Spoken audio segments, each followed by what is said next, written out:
Grâce et paix, je m'appelle Hilda Monteiro, je suis ici pour raconter mon histoire.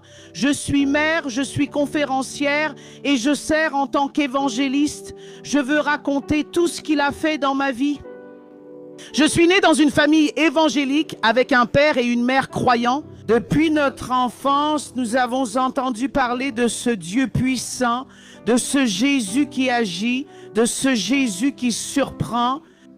Depuis mon enfance, j'ai été marquée à plusieurs reprises par des actes prophétiques, partout où j'allais, partout où je me trouvais. Avec ma mère, qui était la responsable du cercle de prière, Madame Noémia, les gens allaient toujours à la rencontre et apportaient toujours quelque chose de la part de Dieu. Donc j'ai grandi en sachant que Dieu avait quelque chose à accomplir dans ma vie. Et à l'adolescence, moi, à 16 ans, je dirigeais déjà les jeunes, n'est-ce pas? Je dirigeais déjà, je faisais aussi partie du chœur avec les dames et je vivais toujours ce que Dieu voulait. Mais quand j'avais 19 ans, moi, par manque de maturité, de racines, de force, parce que tout allait tellement vite, l'âge passait vite, les répétitions étaient rapides, que j'ai oublié l'essentiel qui était d'avoir des racines. Alors, le vent est venu, la déception est venue, la frustration, et j'étais pleine d'amertume, pleine de ressentiment. Et cela a grandi en moi, ce qui m'a éloigné de la présence de Dieu. Je n'avais jamais connu la vie dans le monde, je n'y avais jamais rien vécu. Jusqu'à l'âge de 19 ans, j'avais un mariage prévu avec le fils d'un pasteur. Tout était parfait, jusqu'à ce que je laisse la rancœur entrer dans mon cœur. Elle m'a arraché et je suis parti vivre dans le monde, là où tout a commencé. Le diable, il avait déjà tout préparé, tout. Je n'avais aucune idée de ce que j'allais vivre, je ne l'imaginais pas, mais je me souviens parfaitement, une fois ma mère, elle était à un congrès, elle était enceinte. À cette époque, c'était très compliqué. En 82, 83, on n'avait pas de moyens et elle ne savait pas en fait quel était le sexe de l'enfant qu'elle portait dans son ventre.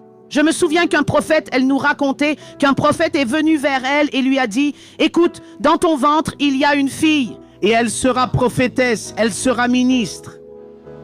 Et mon nom sera glorifié dans sa vie. L'ennemi fera tout pour l'empêcher, mais à la fin, c'est mon nom qui sera glorifié. » Je suis tombé dans le monde sans aucune préparation pour que tu vois à quel point c'était sérieux. On n'avait jamais de notre vie passé devant une boîte de nuit ou quelque chose comme ça. Alors, la première fois que je suis entré dans ce monde, je connaissais déjà l'alcool, je connaissais déjà la danse et j'ai trouvé ça intéressant. Et je ne voulais plus entendre parler de l'église, je trouvais ça ennuyeux, je ne voulais plus en entendre parler. Ma mère insistait toujours, elle disait toujours « Hildo, reviens, ma fille, tant qu'il est encore temps, n'y va pas ». Elle répétait toujours ça, mais moi, je m'enfonçais de plus en plus et j'ai rencontré le père de mes enfants dans une boîte de nuit. Je ne savais pas qui il était, mais il était déjà un grand trafiquant dans cette région et on s'est mis ensemble. Et très vite, j'étais déjà complètement impliqué dans tout ce que tu peux imaginer du crime. Au bout d'un an, loin des chemins du Seigneur, j'avais déjà plus de 5 points de vente de drogue là-bas au Para.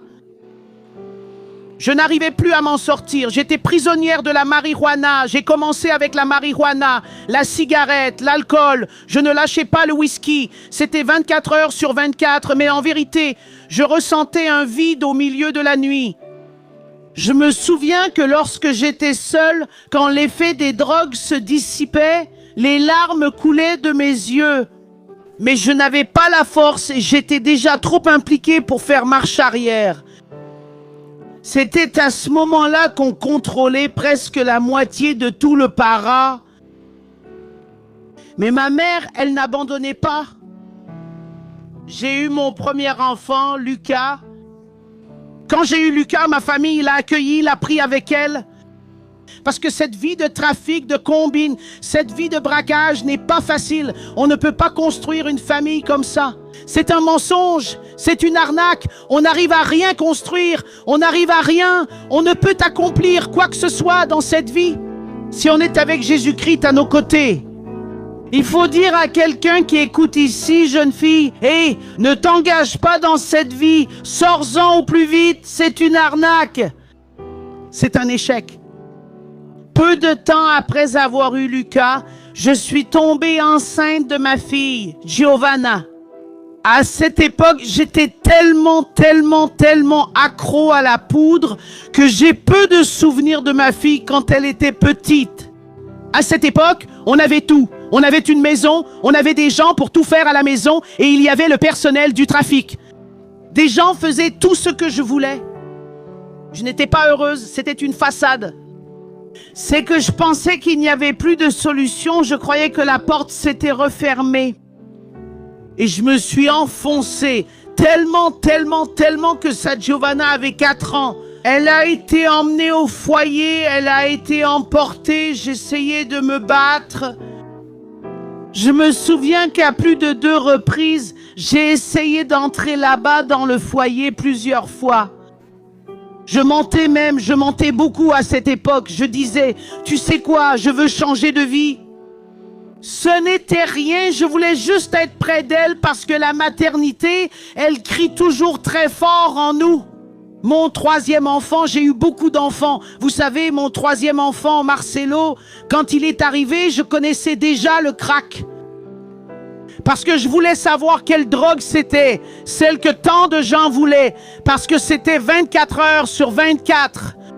Quelqu'un frappait à cette fenêtre, je me suis dit, bon, je veux essayer le crack, parce qu'il doit vraiment être bon. C'est mieux que la coke, mieux que l'herbe, parce que tout le monde est les complices. Il m'a dit comme ça, hey Négona, dans leur langage, si tu te mets au crack, c'est fini pour toi, hein? Si tu te mets au crack, tu ne seras plus à ce niveau parce que moi, j'avais déjà le contrôle. Ils me respectaient comme une trafiquante. Donc, j'avais un grand respect dans la favela. Partout où je passais, les gens me respectaient. Ils devaient obéir à mes ordres. Donc, il y avait une certaine crainte là-bas. Alors, ils m'ont conseillé, écoute, le crack se vend beaucoup là-bas, mais ne te lance pas là-dedans. Non seulement j'avais en moi, dans mon esprit, l'idée que rien ne pouvait me dominer, que j'étais au-dessus, que rien ne pouvait m'arrêter, parce que j'étais ce que j'étais. Et je trouvais ça fantastique que les gens s'écartent, tu sais, pour me laisser passer. Voilà qu'elle arrive. Je trouvais ça intéressant. J'imaginais que ce que Dieu avait pour moi, c'était des choses plus grandes. Je n'imaginais pas que ce que Dieu avait réservé pour moi était des choses encore plus extraordinaires. Ce que le diable nous donne est passager, mais ce que Dieu nous donne est permanent. C'est très important. Tu entends ça alors que je connaissais déjà le crack, ça faisait déjà plus d'1 mois. Je veux dire que quand j'ai fumé pour la première fois, je n'ai plus jamais réussi à m'en passer. Et regarde, comme je l'ai dit, je me contrôle, mais depuis le jour où j'ai essayé le crack, je m'en souviens. Comme si c'était aujourd'hui, j'ai pris une pipe, j'ai mis une pierre dessus et j'ai dit ça. Voilà, je veux juste savoir ce que ça fait. Et je n'ai plus réussi à m'en passer. Le crack, il est devenu tout pour moi, tout pour moi. Je n'arrivais plus à rien faire, ma priorité est devenue le crack. Je ne voulais plus sniffer ni consommer de coke ou de marijuana. J'ai tout arrêté. À ce moment, j'ai dit que j'avais juste besoin du crack. À ce moment-là, mes enfants allaient et venaient. Jusqu'alors, une famille, elle a essayé de se battre pour nous. Ils essayaient de se battre, mais on n'y arrivait pas. Parce que quand je me suis enfoncé dans le crack, quand j'ai connu le crack, je n'ai plus réussi à me contrôler. Alors mes partenaires m'ont abandonné, ils sont partis parce que j'étais déjà devenue dépendante. Maintenant, je n'étais plus trafiquante. Maintenant, j'étais une consommatrice. Alors tout ce que j'avais, la réputation que j'avais, tout s'est effondré parce que je n'arrivais pas à faire autre chose. À part rester avec la pipe à crack à la main 24 heures sur 24, je ne faisais que donner des ordres avec la pipe à crack. Alors j'ai tout perdu, toutes mes bagues en or, ma chaîne en or, ma moto, j'ai perdu mon statut. Et c'est très intéressant ici les amis, mais vraiment la roue tourne. Je me souviens qu'un jour j'étais en haut et soudain je me suis retrouvée dans la rue. Sauf que je n'étais pas encore dans la rue. Je regardais à droite et à gauche, essayant de me reconstruire, mais je n'avais plus personne. Détail, tu n'as pas d'amis dans le monde, tu n'as pas d'amis du trafic, tu ne vaux que ce que tu possèdes. Quand tu n'as plus rien, tu ne vaux plus rien. Ne te fais pas d'illusions avec ceux qui te soutiennent. Tant que tu as à offrir, ils restent. Mais dès que tu n'as plus rien, ils partent. Ils vont tous te tourner le dos. Ils vont te tourner le dos. Elle ne m'a jamais tourné le dos. Elle n'a jamais tourné le monde, disait Donna Noémie. Pourquoi tu n'abandonnes pas? Pourquoi tu ne laisses pas tomber? Ça ne sert à rien. Elle a déjà fait la une à nouveau et je ne vais pas apparaître un de ces jours. Et dans le journal, morte. Ma mère disait, ce que Dieu a à faire dans la vie de ma fille, ça sera fait même si je ne le vois pas, mais le monde connaîtra Dieu. Je n'abandonne pas. Et elle montait sur les collines, dans les ruelles, et je me souviens que c'était tellement puissant. Je dois dire ça parce qu'il y a une mère qui m'écoute ici, il y a des mères qui vont m'entendre, n'abandonnez pas. Et elle montait dans la favela et tout le monde lui ouvrait le passage et disait « Laissez-la passer ». Une croyante, laissez-la passer parce que sa fille est là-haut sur la colline, tout en haut. Tu crois qu'elle mettait de l'huile d'encens? Elle faisait tant d'actes prophétiques et elle frappait sur ma poitrine, moi complètement perdu, vraiment drogué. Et elle battait no meu pé, disait Hilda. Il y a une promesse de Dieu pour ta vie. Je disais, maman, il n'y a plus rien pour moi dans cette vie. Je n'ai plus rien. Tout ce que j'ai, c'est ça. Ce qui me reste, c'est ça. Mais elle disait toujours, ma fille, Dieu va te sauver. Et un beau jour à la Cracolandia, là où j'étais, un jour terrible, mon frère est venu vers moi et m'a dit, allons à l'hôpital. Je n'imaginais pas ce qui se passait. Il a dit, allons à l'hôpital, ta mère ne va pas bien. Quand il a dit ça, mes jambes ont tremblé parce qu'elle était mon pilier, parce que mon père n'a pas compris ce qui s'était passé. Il n'a pas réussi à comprendre que pour lui c'était douloureux. Il nous a élevés en nous parlant beaucoup. Comme mon père était comme ça, oui, mon père est un homme droit, alors il nous a appris à acheter et à payer. Et maintenant, il a une fille qui vole, une fille qui a plus de 27 antécédents au commissariat, qui est passée dans le journal pour enlèvement plusieurs fois, il a fallu que ça sorte dans le journal. Regarde toutes ces armes et les enfants, où est-ce? Lui n'a pas supporté, alors il a rejeté. Alors, il n'y avait que ma mère pour moi. Et quand je suis arrivé à cet hôpital, elle poussait ses derniers soupirs. Et elle, avec l'appareil sur elle, au-dessus d'elle, et elle poussait ses derniers soupirs. Je me souviens qu'elle a tourné son petit visage dans ma direction et avec la main comme ça, de mon côté. Elle faisait comme ça, et pourtant elle était déjà là depuis des jours. Elle est tombée dans le coma 3 fois avec une sonde nasale. Mais ce jour-là, elle me faisait un signe. Elle faisait ce geste avec la main. Elle ne pouvait pas parler, mais elle me faisait un signe. Et je me souviens que les appareils se sont mis à biper, et les médecins sont arrivés et ont essayé d'intervenir. Elle a eu un arrêt cardiaque et elle est partie. Et j'ai perdu mon aide et j'ai perdu la seule personne qui avait le courage d'affronter le monde entier. Parce que quand quelqu'un disait qu'il n'y avait pas de solution parce que mon Dieu est puissant, il n'y a pas de solution pour partir. Mes rêves se sont terminés là. Et je voulais un câlin, mais je n'en avais pas. J'entendais dans cette pièce, elle est partie à cause de toi, à force de chagrin. Je voulais quelqu'un à serrer dans mes bras, mais je n'avais personne, je n'avais pas de force. Le pire, c'était la veillée funèbre, parce que je n'ai pas pu y accéder. J'ai dû y aller, j'ai dû rester loin, parce que mes frères ne comprenaient pas. Ils n'ont pas compris ce qui s'était passé. Et je criais là au portail, je criais « Laissez-moi la voir » et je me demandais « Qu'est-ce que j'ai maintenant ?» Mes enfants ne sont pas avec moi, mes enfants vivent chez l'un et chez l'autre dans un foyer. Les gens que j'avais m'ont abandonné et la seule personne que j'avais qui m'aimait, dont je savais qu'elle m'aimait, c'était ma mère. Et maintenant, elle est en train d'être enterrée. J'ai dit, je vais être pire que je ne l'ai été jusqu'à présent. Je vais faire bien plus. Je vais faire le double de tout ce que j'ai fait de mal jusqu'à aujourd'hui. J'ai ressenti encore plus de haine envers tous. J'ai commencé à comploter des choses contre ma famille, contre Dieu, contre lui. Au milieu de tout ça, certains projets diaboliques que j'ai faits contre ma famille, il a protégé ma famille. En m'écoutant ici maintenant, ils le savent que plusieurs fois, j'ai comploté la mort de certaines personnes là-bas parce que je voulais me venger, parce que personne ne m'a laissé voir ma mère. Je voulais tout faire pour qu'ils souffrent. Je voulais les faire souffrir. Je me souviens que c'était plus de 5 fois que j'ai cambriolé la maison de mon père. Plusieurs fois, d'autres fois, je faisais juste des signes pour que certains entrent. Envoyer un sifflement. Mais je pensais que j'étais au fond du gouffre. Je n'imaginais pas qu'il y avait encore plus de choses tristes à vivre pour moi.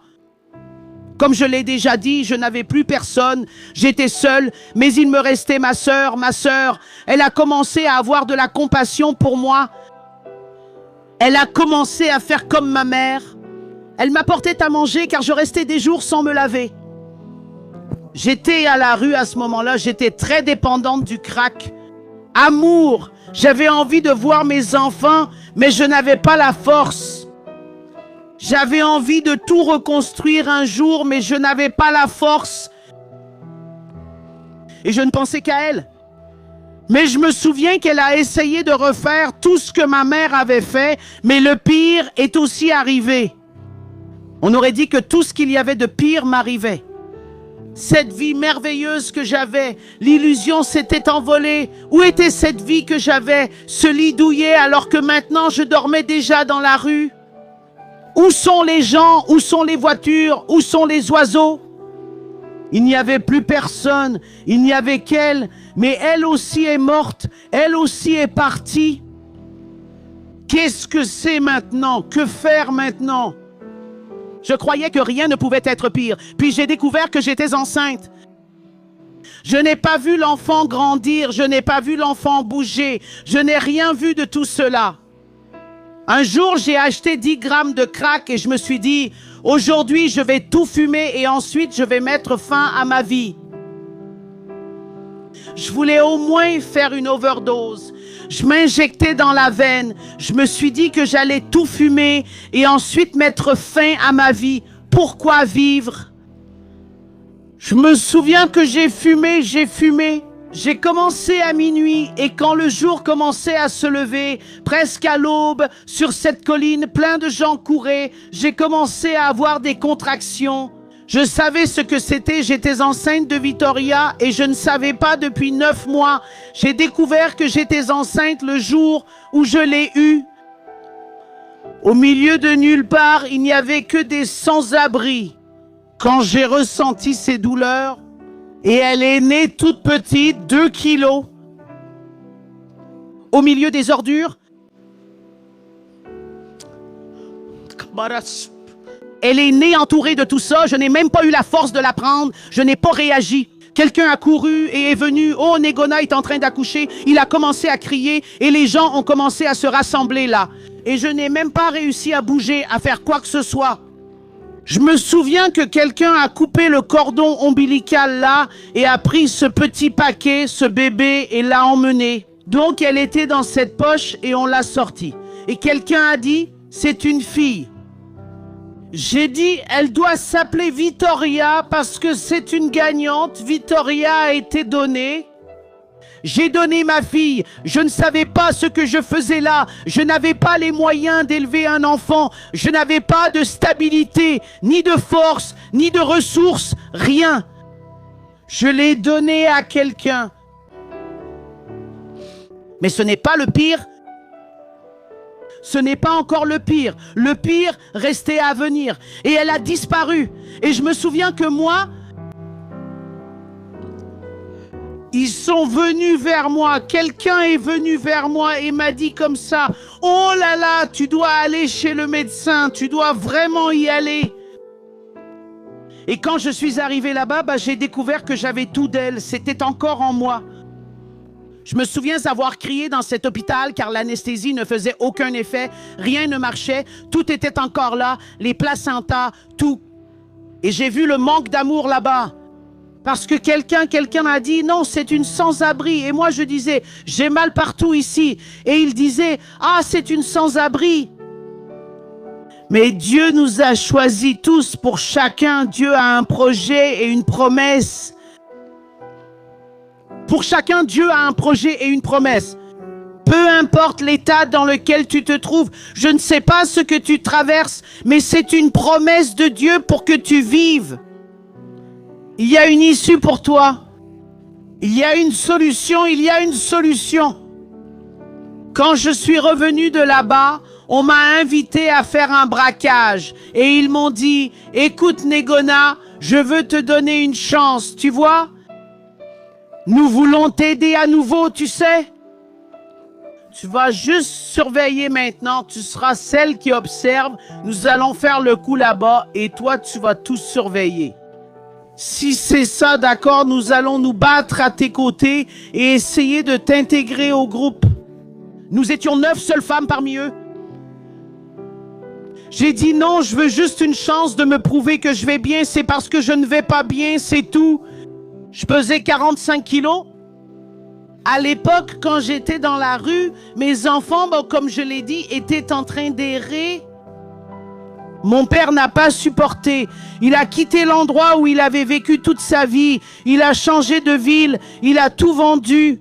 Il avait déjà perdu sa femme. Il avait perdu sa fille. Et beaucoup d'autres choses sont arrivées. Et il a changé. Et il a dit, dis-lui que si un jour elle vient ici, je n'ai pas de fille voleuse. Tu comprends l'absence totale d'espoir? Tu comprends qu'il n'y avait pas de solution à cause de la société? Ils m'ont tous méprisé. Tous m'ont méprisé. Alors j'ai vu cette opportunité comme un engagement pour me relever. Mais non. Et on y est allé. Le braquage a réussi. Et on s'est retrouvés avec beaucoup d'argent. J'ai dit que j'allais faire un pas et je me souviens qu'on est allé dans une maison et qu'on a compté l'argent. Mais Assoubia, sauf que le diable, je ne te mens pas. Il avait tout planifié et il y avait quelqu'un là qui n'était pas fidèle. Donc il y avait quelqu'un qui n'était pas loyal. Il y avait quelqu'un qui transmettait des informations. Et je me souviens que quand on comptait, cette porte, elle a été défoncée et ils sont entrés avec des fusils d'assaut. Il s'est passé tant de choses là-dedans. Il n'y avait rien à faire. On s'est fait prendre sur le fait. C'était flagrant. Il y avait de la drogue. Il y avait des armes. Ce jour-là, on comptait de l'argent. Personne n'avait d'armes en main. Personne. Donc, on n'a pas pu réagir. Ils sont arrivés. Ils nous ont arrêtés. Et je suis allé directement en prison. Et le commissaire m'a dit, comme ça, monsieur Luis Antonio, mon ami, aujourd'hui, il a dit comme ça, c'est 10 ans, tu vois, de prison. Pour te donner une idée, je n'avais pas peur à l'idée de faire les 10 ans. C'était des règlements de compte à l'intérieur de la prison pour femmes. Parce que j'avais fait beaucoup de choses. J'avais fait beaucoup de choses et je savais qu'il y avait quelques comptes à régler là-bas. Je savais aussi qu'il y avait des personnes plus puissantes à l'intérieur. Je me souviens que quelqu'un a passé le mot et a dit « Tuez-la là-dedans parce qu'elle a failli me tuer ». Un jour, elle m'a tellement frappé, ces dents-là, presque toutes ont été arrachées. Tout, elle tue, elle me bloque dans la cellule, tue. Mais je me souviens qu'il y avait une fille qui s'appelait Elena dans la cellule. Nous étions 3 et elle chantait un cantique du recueil Harpa 24 heures sur 24 et elle continuait. Parce qu'il vit, nous pouvons croire en demain. Je me bouchais les oreilles. J'ai reçu de nombreux cadeaux. venant de Dieu, la Bible, des livres, je jetais tout. Je disais, Dieu ne m'a jamais aimé parce que je chantais pour lui, parce que je dirigeais dans la chorale. Regarde ce qui s'est passé, regarde ce qu'ils ont fait. Est-ce que Dieu existe vraiment? Amanda Sobia. Et l'ordre venait de l'autre pavillon. Tue-la Négona. Et les deux autres ont même pensé, allons chercher un couteau. Et au moment où elle se couche à plat ventre, on arrive bien sur sa poitrine et voilà, on lui donne un coup de couteau. Sauf que Elena était un mystère de Dieu dans la cellule, parce que quand la nouvelle est arrivée, elle a dit, elle non, Dieu a quelque chose à faire dans la vie de cette Négona ici. Waouh, je la vois avec une puissance, tu sais. Et j'ai réussi. Et je me souviens qu'au bout de 15 jours, ils m'ont appelé de nouveau. Et il m'a dit, Hilda, tu vas être libérée. Je ne savais pas, mais il y avait une intrigue là-dedans. Tu vas être libérée. Je disais, comment ça, être libérée? Je n'ai rien payé, on ne m'a rien demandé, rien du tout, vraiment, même pas mon avocat, rien, même celui qui s'occupe de nos affaires, celui qui est là-bas. Il a dit, non, tu vas être libérée. Tu vas être libéré. Et je me souviens qu'ils m'ont emmené quelque part là-bas. Et là tinha uma casinha préparada. Tu sais. Et je me souviens qu'ils l'ont fait. Alléluia, j'ai bu beaucoup d'eau d'égout ce jour-là. J'ai dû être piétiné là-bas. Mais ce n'était pas la fin de l'humiliation. Ce n'était pas la fin de l'humiliation. Et je me souviens que quelqu'un a dit, allons-y, ici. Il y avait toujours quelqu'un qui venait avec une réponse de Dieu. Je me souviens que le fusil était ici, et j'ai fermé les yeux en attendant la détonation. Et quelqu'un a dit, fais ça, ne t'en mêle pas, laisse-les s'en sortir eux-mêmes. En d'autres mots, laisse-les se tuer entre eux. Ça ne va pas durer un jour, ça ne va pas tenir un jour, et je suis resté. Je suis venu dans un quartier qui était une favela appelée Figurifico, l'une des plus respectées de l'époque, là-bas à Redenção. Et quand je suis entré là, obsédé par l'idée de fumer du crack folle, je ne voulais que du crack. Et on est allé là où j'ai mis Vitoria au monde, là à Cacolandia. Et quand je suis arrivé, ma tête était déjà mise à prix, Parce que jusqu'à ce moment-là, personne ne savait qui était cet informateur et l'informatrice avait un complice. Il a dit, on joue avec la casserole, comme ça je pars tranquille. Alors, tu sais comment ça se passe là-bas? Tu sais ce que c'est qu'une balance? Alors ma tête tournait, je ne savais rien, je ne savais même pas vraiment qui c'était. Et quelqu'un a dit, Négona, sauve-toi d'ici, parce que ta tête a un prix. La pierre vaut 3000 et beaucoup de petites pierres, sauve-toi d'ici. Mais quand elle a dit ça, quelqu'un a dit, Hilda, hé, Négona, viens ici. Il y en a de la bonne qui est arrivée. Viens fumer avec nous. Et là, c'était le plan pour mon exécution ce jour-là. Et j'y suis allé. Mon cœur battait à cause de l'adrénaline. J'avais envie de fumer. Et je me souviens que je me suis assise à côté d'une fille et de l'autre côté d'une autre. Le gars qui avait tout organisé pour l'exécution est resté debout pour donner le signal aux autres qui attendaient à moto de l'autre côté. Et il a parlé à moi et à Négona. J'ai senti la mort à ce moment-là, mais je m'en fichais vraiment. Il n'y avait plus rien et je l'ai senti si proche de moi. J'ai ressenti quelque chose de froid, de sinistre, mais aussi de différent à ce moment-là. Et quand j'ai tiré, j'ai allumé le briquet et j'ai tiré pour fumer cette pierre. Il a fait comme ça. Et ces gars sont arrivés. Et puis ils sont arrivés juste devant moi et m'ont dit, dans la tête, tire dans la tête. Et je me souviens qu'ils ont tiré 12 coups.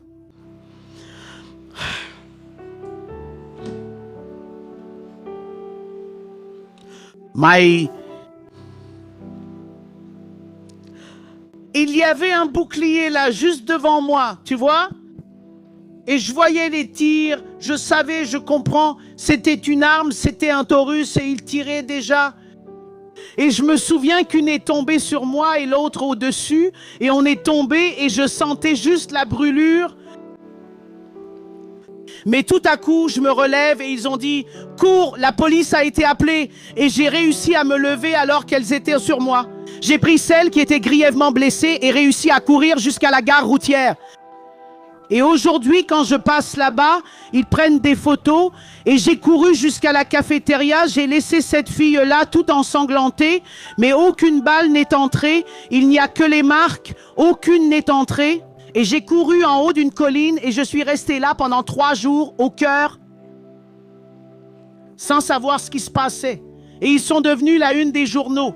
Une femme enceinte et une ouvrière sont mortes. Et celui qui avait tout organisé est mort aussi. Et moi, j'étais vivante, couverte de sang. J'étais un peu sonnée, ça a duré 3 jours, mais au bout de 3 jours, je n'ai pas tenu. Il fallait que je boive de l'eau, j'avais faim, je n'étais pas droguée. Il fallait que je descende.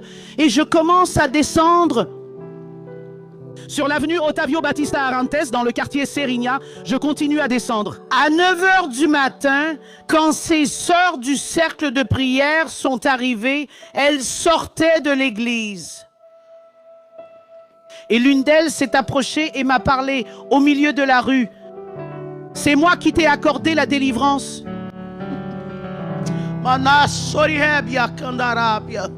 C'est moi qui ai veillé sur ta vie. Et Dieu m'ordonne de te dire, quitte cette ville aujourd'hui même, fuis parce que tout est prêt, j'ai quelque chose de préparé, mais aujourd'hui Dieu a dit que tu dois partir. Et elle m'a donné de l'argent qui était dans la Bible, c'était 20 réais, je n'oublierai jamais. Et elle a prié pour moi et je me suis dit en moi-même, bien sûr, elle dit ça parce que c'est sorti dans le journal, bien sûr j'étais dans un sale état, c'est pour ça qu'elle parle de mort. Et elle a dit, pourquoi tu penses ça? C'est moi-même qui te parle. Je n'ai rien vu dans le journal et là, j'ai eu peur parce que Dieu a parlé de ce que je pensais. J'ai couru, j'ai dit que j'allais dire au revoir à mon père, que j'allais lui demander pardon et que j'allais partir d'ici pour essayer de recommencer. Après, je reviens en arrière pour les prendre, j'en ai besoin et j'y suis allé. En arrivant, il s'est passé ce que j'avais dit il y a peu. Il avait tout vendu et il était parti. Et la jeune femme a tenu à me le dire. Ton père a dit, si tu meurs aujourd'hui, tu seras enterrée comme une indigente. Tu n'as pas de famille. J'ai couru vers la sortie de la ville et quand je me suis retournée, il y en avait 2 et ils ont réussi à m'attraper et j'ai été poignardée là. Quand je me suis réveillée, j'étais à l'hôpital régional, j'y suis restée 30 jours. Je meurs sous la pluie. Mes jambes ont été touchées, ils ont presque sectionné ma veine, j'ai failli devenir paralysée. C'est Dieu qui avait un dessein. Et je me souviens que le médecin qui s'est occupé de moi pendant ces 30 jours, il me tapotait l'épaule comme ça et disait, tu as déjà été évangélique un jour ? Tu as déjà été évangélique parce que moi je suis catholique, je crois en Notre-Dame. Mais tu as une raison de vivre parce que quelqu'un est mort hier avec 2 coups de couteau et toi tu es toute coupée, tu es vivante, tu veux un conseil. Retourne vers ton Jésus. Même lui, le médecin qui était catholique, il avait le chapelet et tout sur sa blouse. Il y avait partout l'image de la Vierge. Il a prié pour moi, tu sais. Reviens à Jésus et j'ai dit, je vais revenir, mon bras, il s'est déboîté. J'ai des marques sur la peau, regarde, mais ce qui fait le plus mal, ce sont les marques de l'âme, parce que les conséquences, personne n'y échappe, c'est pour ça que je te parle. Les conséquences arrivent, je pleure à Noël. Que les conséquences, elles arrivent. Ce n'est pas qu'ils n'aiment pas, mais les conséquences arrivent. Ce n'est pas qu'ils ne veulent pas m'avoir près d'eux, c'est que les conséquences sont encore évidentes. Je suis partie de cette ville, je suis devenue une vagabonde. Une ville un jour, une autre ville le lendemain. Je restais dans des endroits de prostitution, c'est là que je restais, là où j'avais à manger. Moi, je vendais de la drogue, je fumais, je vendais, je fumais. Jusqu'à ce que j'aille à mon dernier arrêt, mon tout dernier arrêt. Maraba, Para, c'était là au numéro 32. Que tout s'est terminé là. Je n'avais plus de force pour rien. Alors ma drogue, c'était le tini. Quand je n'en avais pas, je sniffais de la colle et je faisais juste la manche devant la gare routière. Et j'ai besoin d'en parler à quelqu'un ici. Et plusieurs fois, je voyais les pasteurs entrer dans la gare routière, des missionnaires, et je les regardais. J'avais envie d'entendre une parole. Je voulais entendre quelque chose d'eux comme ça. Et Dieu t'aime, mais personne ne disait rien. Sois différente. Commence à regarder l'âme de quelqu'un. Commence à voir l'intérieur, pas l'extérieur. Il y a quelqu'un qui demande de l'aide et tu passes sans voir. Envoie la Gasoubia. Je voulais voir des pasteurs avec de belles Bibles, tu sais, tous bien préparés, missionnaires, chanteurs. Ils passaient là et moi je restais à la porte de la gare routière à mendier. Je voulais juste une pièce pour manger, m'acheter quelque chose à manger avec cette pièce. Et il n'y avait pas un mot « Jésus t'aime ». Il y avait juste un mot « Il y a une solution ». Mais Dieu a visité Madame Hilden. Et Dieu lui a dit: il y a une de mes filles là-bas, au milieu de cette rue. Et le moment est venu pour moi d'y mettre un terme. Ils ont envoyé Sébia. Tu ne vas pas rester là toute ta vie. Il y a une providence de Dieu, une aide de Dieu qui arrive dans la vie de quelqu'un. Maintenant, je ressens une onction de Dieu ici, dans cet endroit. Le Saint-Esprit de Dieu me dit de te dire qu'une délivrance arrive. Une porte s'ouvre dans ta vie. Là, c'est Marasoubia. Il rend visite à quelqu'un à cause de ton nom, à cause d'une promesse que je t'ai faite. Dieu a visité Madame Hilden. Elle avait un stand de nourriture de l'autre côté et Dieu lui a dit d'y aller, de la prendre et de s'occuper d'elle, pour moi. Elle est arrivée près de moi avec une gamelle. Au milieu de plus de 50 sans-abri, on se battait pour un morceau de carton pour dormir. Combien de fois dans ma vie suis-je allé à la poubelle, la fouiller pour manger? J'ai mangé des serviettes en papier, souvent en sentant encore le goût de la nourriture Marasoubia. Et elle est venue à ma rencontre et elle a dit: assieds-toi ici, je vois la scène, c'est comme si je vivais tout ça, tu sais. Tu es plus que ça. Elle disait: raconte ton histoire. J'ai répondu: mon histoire n'existe pas, je suis sans abri. C'est ça que vous voyez, madame? Et elle, non. Raconte ta vraie histoire, raconte ton histoire, parce que Dieu m'a dit que tu as une histoire, raconte-la. Et moi, j'ai dit: non, je veux juste manger. Et elle m'a regardé et a dit: quel est ton nom? J'ai dit: c'est Hilda. Elle a dit: Hilda, à partir d'aujourd'hui, tu ne resteras plus dans la rue. Elle a dit: Hilda, à partir d'aujourd'hui, tu auras un lit pour dormir. Je vais t'aider. J'ai dit: non, mais je suis une consommatrice de drogue, je suis une voleuse, je l'ai dit vraiment. Et elle a répondu: ça n'a pas d'importance pour toi, je vais payer le prix parce que Dieu m'a demandé de faire ça. Gasoubia l'a ordonné. Elle a pris la Serpia dans ses bras. Tu te demandes sans doute pourquoi tu pries autant pour quelqu'un qui est là, n'est-ce pas? Elle m'a emmené chez elle. Quand je suis arrivé chez elle, son mari a été choqué, ses enfants, des musiciens. Le client venait de l'église, l'autre, un ancien, et ils ont été surpris.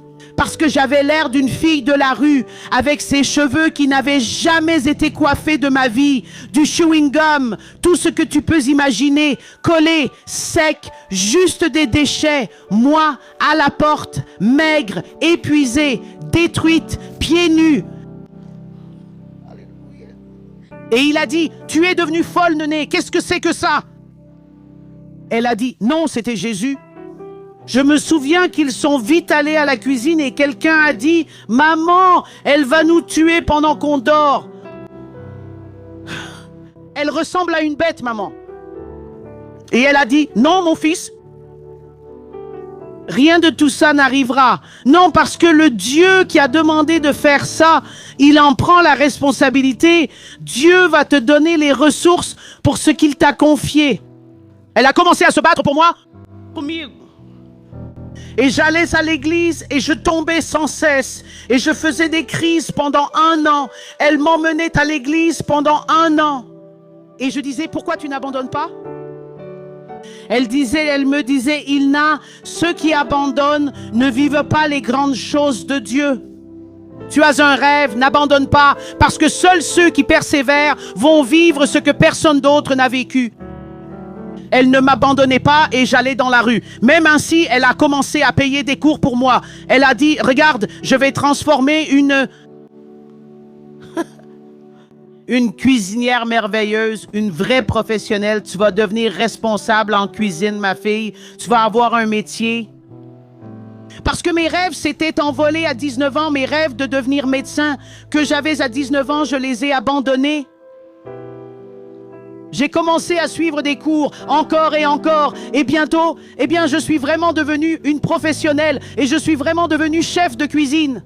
Les amis, moi j'ai commencé à diriger des gens et je créais déjà des recettes, j'avais déjà une meilleure apparence, c'est ça. Ça faisait déjà plus de 2 ans que je n'avais aucune nouvelle de mes enfants, rien, je ne savais pas où ils étaient, ni mon père, rien du tout. Je me relevais, mais le crack, je n'arrivais pas à arrêter. Le crack, je n'y arrivais pas. J'avais un bon salaire là-bas. Sauf que quand je recevais mon salaire, j'en donnais une partie à elle et l'autre. J'allais me droguer et je pleurais beaucoup. Après m'être drogué, je pleurais parce que Dieu m'offre tant de chances et que je les gâche toutes. Je gaspille toutes les chances qu'il m'offre. Et un jour, je suis allé voir un trafiquant et il m'a dit comme ça, « Pourquoi tu ne quittes pas cette vie? Pourquoi tu ne quittes pas cette vie? Je vais te dire une chose ici, sur mon point de vente, je ne te vends plus aucune pierre de crack parce que tu as quelque chose de différent. Pourquoi tu ne quittes pas cette vie? » Même lui, il a dit comme ça, « Tu as une façon différente d'être ici. Tu n'achètes plus ici, sur ce coin. Je vais le dire à tout le monde, tu n'achèteras plus. Sors de cette vie. » Je suis allé en voir un autre. Pour résumer tout ça ici, il m'en a vendu et moi, et je suis parti, et il m'a dit quelque chose comme ça. C'est vendredi. Et tu sais que tu es en train de tuer beaucoup de femmes ici. C'était un avertissement là-bas. Tu sais qu'ici, il y en a 6, 7 chaque matin. Ne passe pas par cette rue-là, non, pour ne pas rester, je te donne ce conseil. Mais c'était quelque chose de tellement tentant à cause de l'adrénaline que le crack nous fait ressentir. Je me suis dit, waouh, cette rue, qu'y a-t-il là-bas? J'ai réfléchi. Et le diable, il a dit, idiote, prends-la, c'est tout près. Tu n'as pas envie de fumer? Alors prends un raccourci parce que si tu passes par ce chemin, tu vas mettre du temps à arriver. Et je sais que tu veux fumer, alors prends celui-ci. Je ne le savais pas, mais là, c'était un lieu où l'on abandonnait des corps. C'était là que se réglaient les comptes. Là, dans cette rue, il y avait un pont, une rue sombre. Le nom de la rue, jusqu'à aujourd'hui, ça existe encore. Tout le monde sait de quoi je parle. C'est la rue de la mort. Et le pont est appelé le pont de la mort. Et le diable a dit passe, car c'était son dernier coup. Il avait déjà tout tenté. Déjà pour me prendre la vie, sauf que ma vie appartenait au Seigneur. Il a fait beaucoup de choses, mais à ma vie, il n'a jamais touché. Quand je traversais le pont, folle de vouloir fumer pieds nus, parce que je vivais déjà les folies de la réaction au crack. J'ai failli perdre ce doigt ici parce que je faisais ça sur l'asphalte. Je tirais mes cheveux. Je voyais des personnes qui n'existaient pas. Personne n'avait même le courage de fumer une pierre avec moi parce qu'aussitôt que je fumais, je devenais agressive et j'attaquais tout le monde. Je me souviens que je frappais, je courais, je commettais des vols au milieu de la route. Je me suis arraché tous les cheveux ici.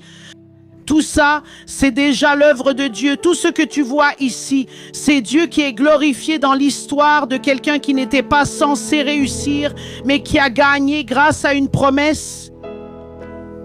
Et au milieu de ce pont, il y avait quelqu'un qui était en train de se débarrasser d'un corps.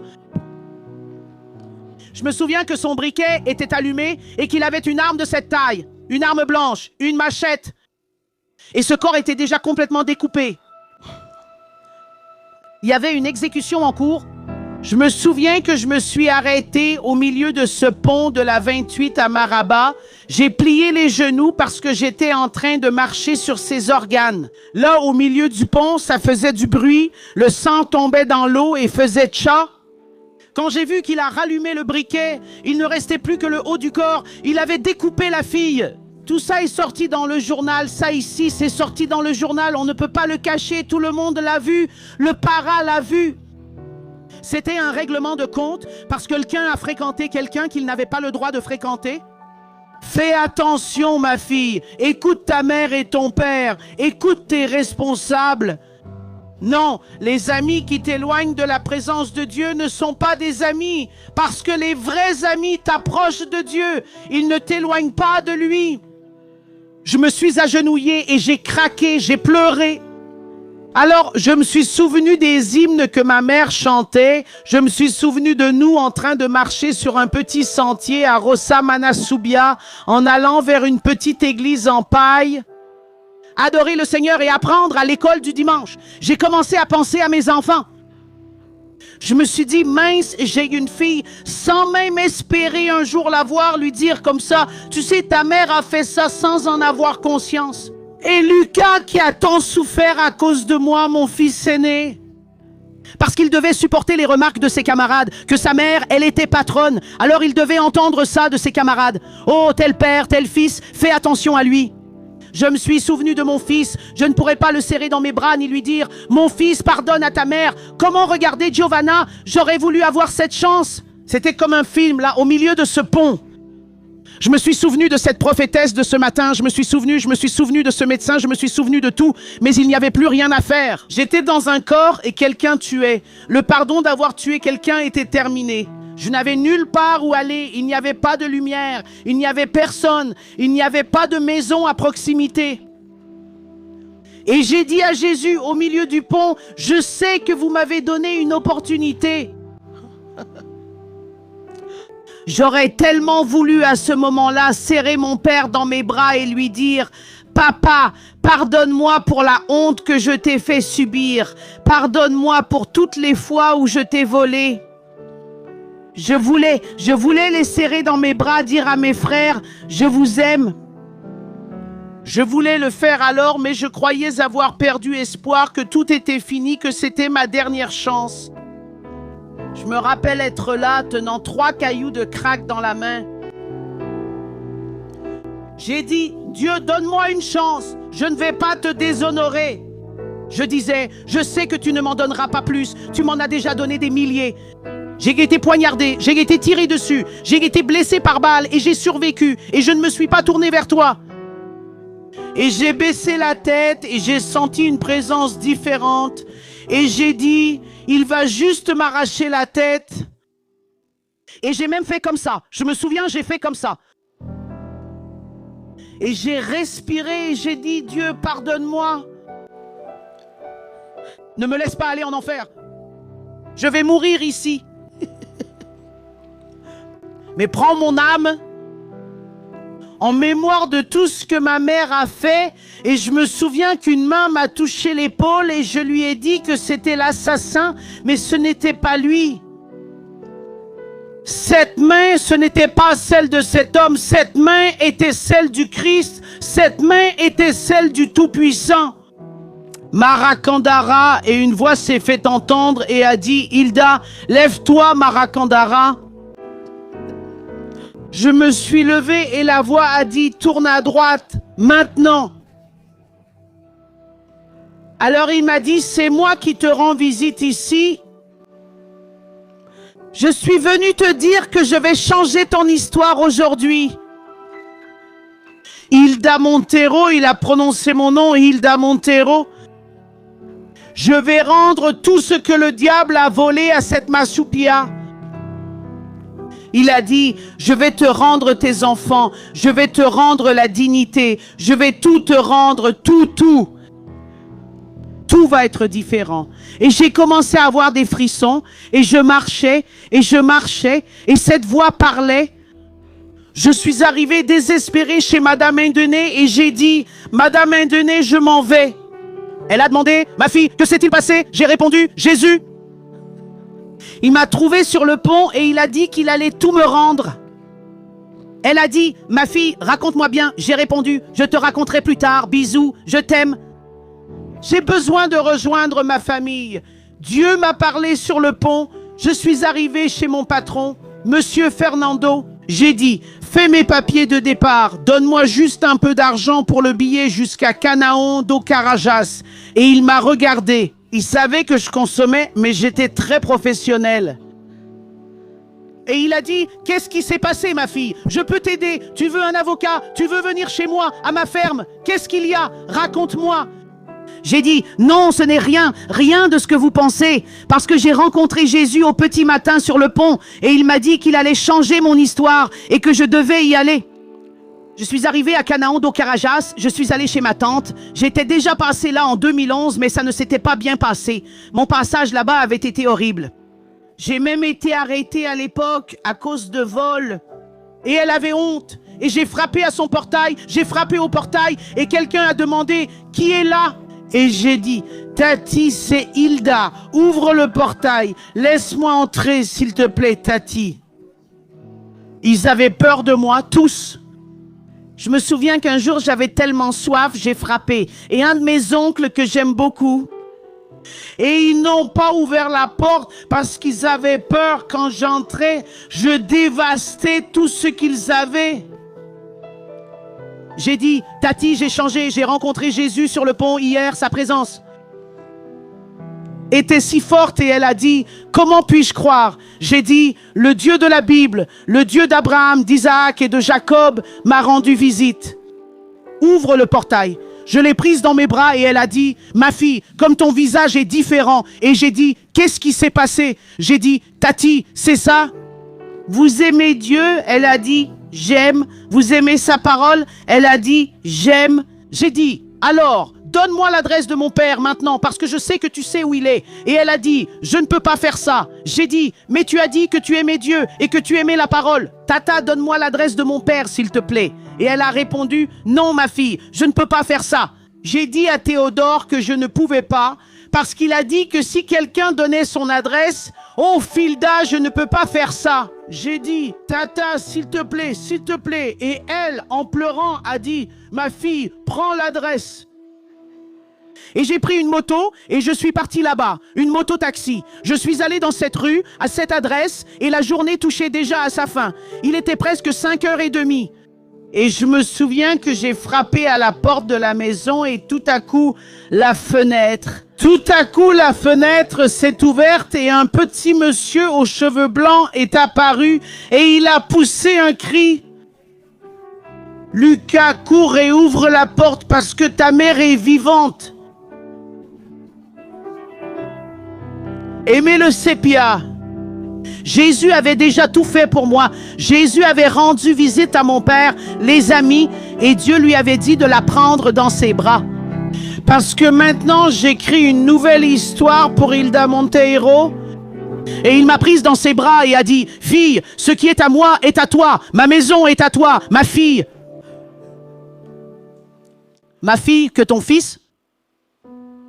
J'ai retrouvé mes enfants. J'ai retrouvé Giovanna dans un foyer. C'était tellement beau que les gens se sont mobilisés là-bas au Conselho Tutelar pour m'apporter tout le soutien dont j'avais besoin, les ressources pour aller chercher mes enfants. Quand elle m'a vue, elle a dit, « Maman, tu viens me chercher ?» « Maman, tu viens me chercher ?» J'ai dit, « Ma fille, je suis venue te chercher. » L'état dans lequel elle se trouvait était déplorable. Moi, mon autre fils, Lucas, nous étions déjà tous ensemble et nous avons commencé à vivre tout ce que Dieu avait dit que nous allions vivre. Et Dieu a commencé à faire grandir les choses. Et ma maison allait bien et j'ai commencé à comprendre ce que signifiait le dessein et l'appel. Alors j'ai vraiment connu la parole et je suis tombée amoureuse et j'ai commencé à prêcher, j'ai recommencé à chanter et je chantais et je prêchais. Et Dieu disait, raconte ce que j'ai fait dans ta vie. Et j'ai commencé à être en plein conflit intérieur. Et je disais, Dieu, qu'est-ce qu'ils vont dire? Qu'est-ce qu'ils vont penser? Et Dieu a dit, Hilda, ce n'est pas ce qu'ils pensent, c'est à propos de toi, c'est ce que je pense de toi. Ouvre ta bouche et parle. Tout ce que j'ai fait, car mon nom sera glorifié dans tout le Brésil, car mon nom sera glorifié parmi les nations. Parce que le Dieu rebandagassupi de l'impossible, le Dieu qui prend le pécheur, qui relève le nécessiteux de la poussière du fumier et le fait s'asseoir avec les princes, c'est Dieu qui te parle. Eh bien, ça se passait bien. Tout ce que je voulais, c'était retrouver ma fille. C'est que je l'ai donnée. Tout était magnifique. J'étais avec mes enfants et j'ai commencé à me consacrer, à tout faire. C'était une pression intérieure. Tout faire pour eux car ils ont tant souffert.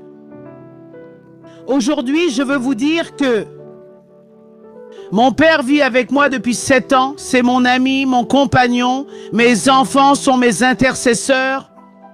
Aujourd'hui, j'ai dit, Dieu, je veux rencontrer ma fille parce que je veux savoir à quoi ressemble son visage. Je voulais savoir comment elle était. Je l'ai vue seulement dans un tout petit sac dans la main de quelqu'un. Et un beau jour, je suis allée chanter à un congrès. J'étais en train de chanter. Dieu a changé mon histoire. Dieu qui est l'hymne de mon histoire. Soudain, quelqu'un était assis dans les gradins du gymnase et moi, j'étais là et quelqu'un a dit, elle ressemble à quelqu'un, tu sais? J'étais dans la ville où j'ai vécu et le pire, c'est que j'y suis allé pour chanter. Parce que Dieu, quand il décide de t'honorer, il t'honore là où tu as été le plus humilié.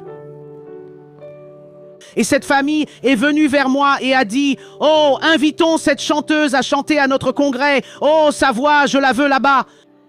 Alors, cette petite fille est venue avec eux, je ne savais pas, mais c'était la famille de Vittoria, c'était ma fille là. Et elle a dit, comment puis-je faire pour t'emmener tel jour, à telle date, pour chanter au congrès? Tu ne prêches pas aussi? J'ai répondu, je prêche. Alors, pendant qu'elle me parlait, je l'ai regardée et mes yeux ont commencé à se remplir de larmes. Et quelqu'un a dit, maman, elle ressemble tellement à cette sans-abri. Marasu, mais elle n'est pas d'ici. Alors j'ai dit, mais j'ai vécu ici pendant 30 ans et un jour, j'ai donné ma fille ici. Alors j'ai commencé à tout raconter et peu après, nous étions tous en train de nous enlacer. Tu veux que je te dise une chose? Dieu, il fait des choses surnaturelles, ce qui n'existait pas. Il crée l'existence par le pouvoir de sa parole. Et aujourd'hui, j'ai retrouvé ma fille. Elle m'envoie ses messages vocaux, tu sais. Et elle dit, maman, je t'aime. Puis elle dit à tout le monde, j'ai une maman chanteuse. Dieu est en train d'agir. Elle n'est pas encore avec moi, mais elle est avec une famille tellement belle, j'adore. Pour résumer mon histoire, aujourd'hui je voyage en racontant mon témoignage. Partout où je vais, je dis à quel point Dieu est extraordinaire. Aujourd'hui, je suis cette femme ici. Aujourd'hui, je donne des conférences pour les femmes. Aujourd'hui, je suis écrivaine, j'ai mon livre. Aujourd'hui, je vis à Goiânia. Aujourd'hui, j'ai ma maison. Aujourd'hui, j'ai mon foyer. Aujourd'hui, au revoir. Je vis les promesses de Dieu. Parce que si le père avait regardé son fils, qui était parti de la maison avec tout, avec un regard humain, il n'aurait pas laissé son fils entrer. Mais le fils est revenu sans rien. Il a tout détruit. Il s'est perdu. Mais un jour, il est revenu et le père a ouvert les portes. Aujourd'hui, je suis ici en train de vivre cette promesse de Dieu parce que le Père a ouvert la porte. Je termine ici en disant que la porte de Dieu est ouverte. Pour ta vie, crois aux promesses de Dieu, n'abandonne pas, car ce qu'il a pour ta vie ne fait que commencer. Aujourd'hui, je voyage dans tout le Para et les gens disent « Ah, c'était toi cette femme-là !» Aujourd'hui, nous sommes ici pour vivre ce rêve qu'un jour Dieu a rêvé. Et je termine en disant, merci beaucoup mon Dieu. Aujourd'hui, je suis rétabli. Aujourd'hui, Je vis tout ce pourquoi ma mère a pleuré un jour et tout ce qu'elle a prophétisé. N'abandonne pas car Dieu est fidèle.